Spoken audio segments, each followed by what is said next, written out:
Nearly every textbook and science magazine teaches that the Earth is billions of years old, and the primary dating method used for determining this is what is called radioisotope dating, or radiometric dating. Now, this is a reliable method for measuring absolute ages of rocks and the age of the Earth, right?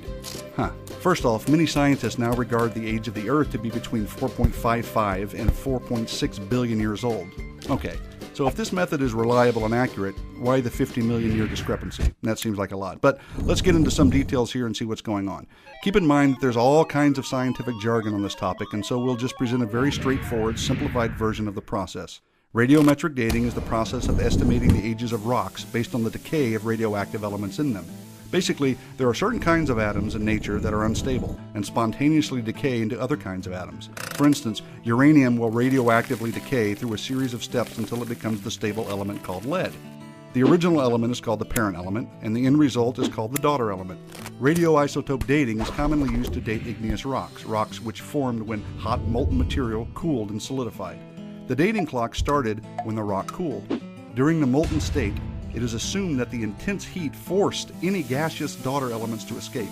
It is assumed that once the rock cooled, no more atoms escaped, and any daughter element now found in the rock is a result of radioactive decay since that rock formed. The decay rate is measured in terms of half-life, that is, the length of time it takes half of the remaining atoms of a radioactive parent element to decay. Now, of course, that can be measured in a laboratory, and it is assumed that since we know the decay rate, we can calculate backwards and come up with the age of the rock.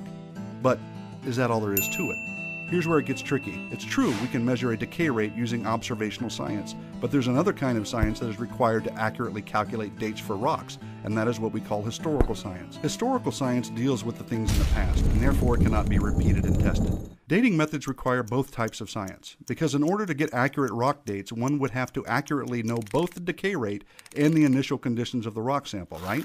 Since radioisotope dating uses both types of science, we can't directly measure the ages of rocks. There are assumptions involved. For instance, how do we know what the initial conditions were in the rock sample?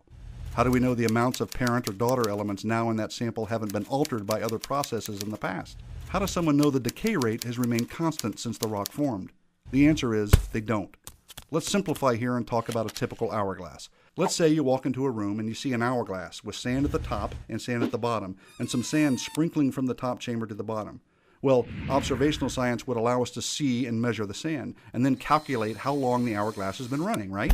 We could make our sand measurements and then calculate when the hourglass was turned over, right?